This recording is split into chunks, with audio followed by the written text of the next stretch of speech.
50 years ago, Richard John Bingham, better known as Lord Lucan, was accused of the savage murder of Sandra Rivett, who was his children's nanny. He attempted to murder both his wife and himself, adding to the terrifying terror of his initial attack. She was fortunate enough to survive. But the most disturbing aspect of the narrative was how Lord Lucan vanished so fast that he was never brought to justice for his crime. Many hypotheses regarding Lord Lucan's sightings and hidden lives became famous, and the case remained intriguing for a long time because of this. However, fresh evidence has emerged regarding his true fate, so the mystery may now have an answer.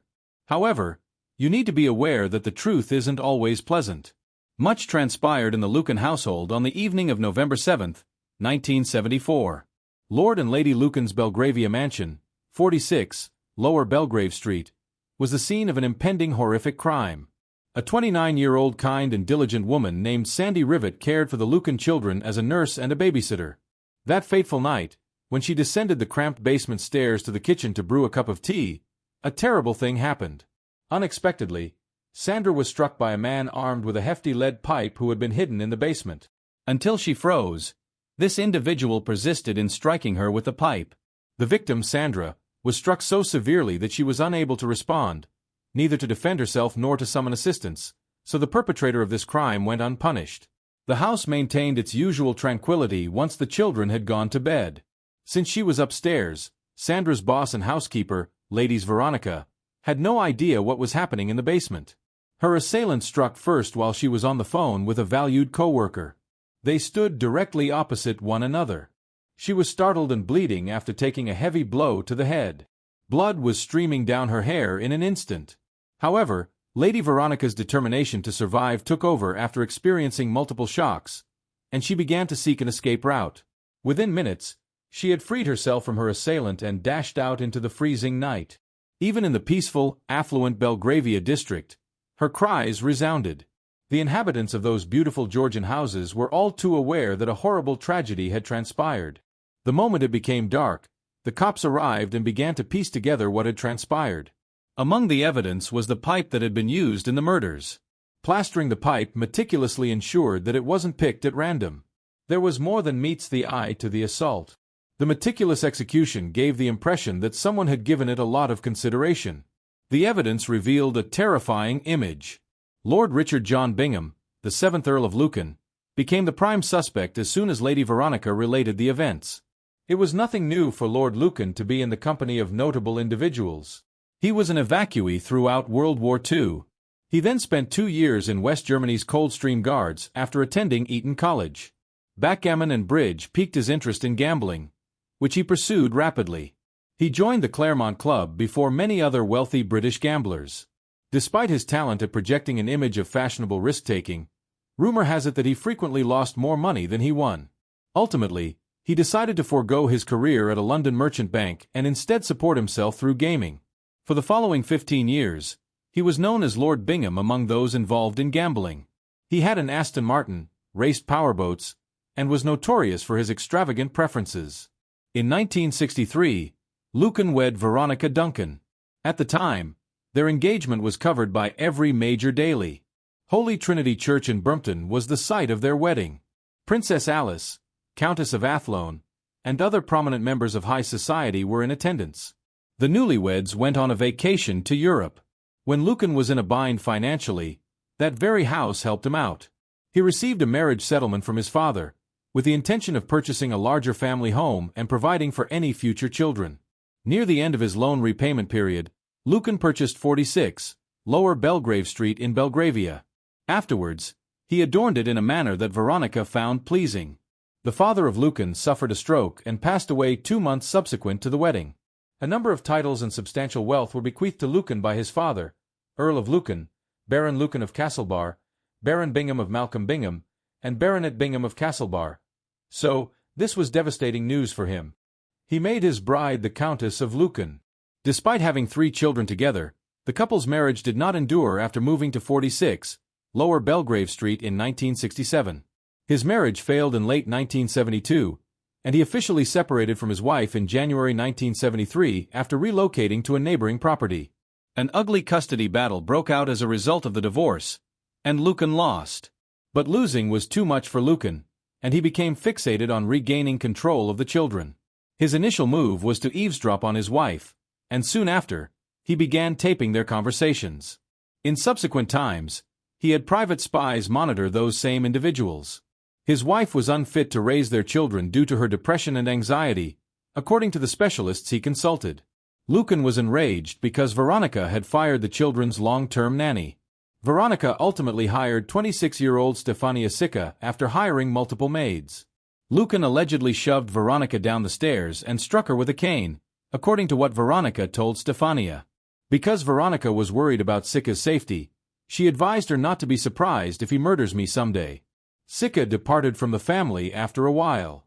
Lucan informed his pals that Sandra Rivett was the only person who would work for Veronica, but no one understood why.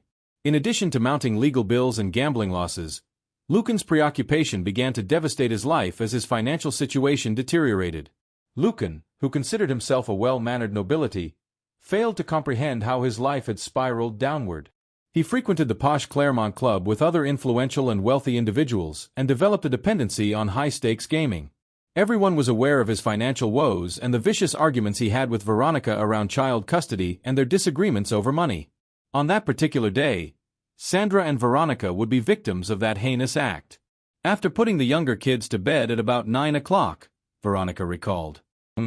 She then proceeded to the basement kitchen to brew her a cup of tea after asking if she would want one. Veronica descended from the first floor and summoned Sandra from atop the basement stairs when she failed to return. At that point, she was assaulted. The aggressor told her to be quiet as she screamed for her life. Veronica went on to say that she immediately recognized her husband's voice. Their altercation continued. After she bit his fingers, she flipped around to pinch his testicles as he slammed her face to the floor. He finally gave up and stopped struggling when he saw this. After resisting her repeated requests for information, Lucan confessed that he was Sandra's killer. After Veronica told her ex-husband she needed time to recover, he agreed to stay at the house for a few days in exchange for her helping him escape. This made sense to Lucan, so he walked upstairs to rouse his sleeping daughter. Following that, he entered a bedroom. So that she wouldn't ruin the bedding when she got in to lie down, he instructed Veronica to lay down towels beforehand. After inquiring about the availability of barbiturates, he retrieved a damp towel from the restroom and pretended to wash Veronica's face.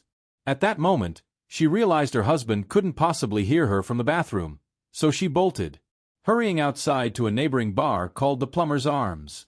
Lucan went to Meline Florman's house in Chester Square to inquire about his ex-wife's whereabouts. One of Florman's daughter's classmates' parents is his acquaintance. Time was about 10 o'clock. There was just Florman in the house. For a while, she put down the speakerphone and ignored the knock on the door because the call was so confused. By the time she arrived at the door, the individual had already departed, but expert examination of the bloodstains revealed a combination of blood types A and B. Upon returning home, Lucan contacted his mother and requested that she get the children from Lower Belgrave Street. According to her account, her son had mentioned a horrific catastrophe that had occurred at his wife's residence. Veronica was seen engaged in an altercation with an individual in the basement as Lucan passed by the residence. After that, he informed his mom. He entered the house to the sound of his wife's angry ranting. Who or what Lucan was communicating with when he called Floorman is still a mystery. After police entered the home and discovered Sandra's corpse, they sent Veronica to St. George's Hospital via ambulance. Before the cops could apprehend Lucan, though, he had already fled. The police were able to piece together the situation.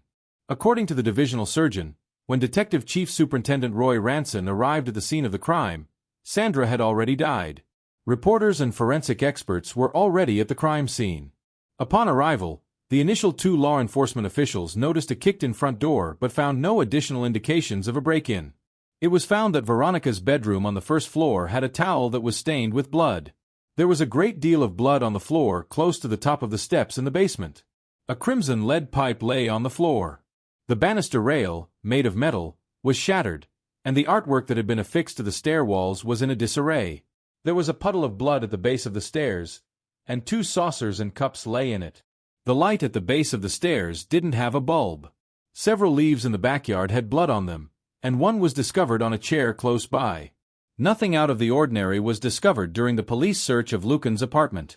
On the bedside table, beside a book on Greek shipping millionaires, were a suit and shirt. Among the items found on the bedside table were Lucan's glasses, driver's license, money, car keys, and wallet. Outside, he parked his blue Mercedes-Benz and stashed his passport in a closet. Both the battery and the engine were dead. The opportunity and motivation for Lucan to do something so heinous were still obvious. The Maxwell Scotts, his pals, informed him that he should visit them in Oakfield, East Sussex, so he drove there. Lucan was last seen for sure at this encounter with Susan Maxwell Scott.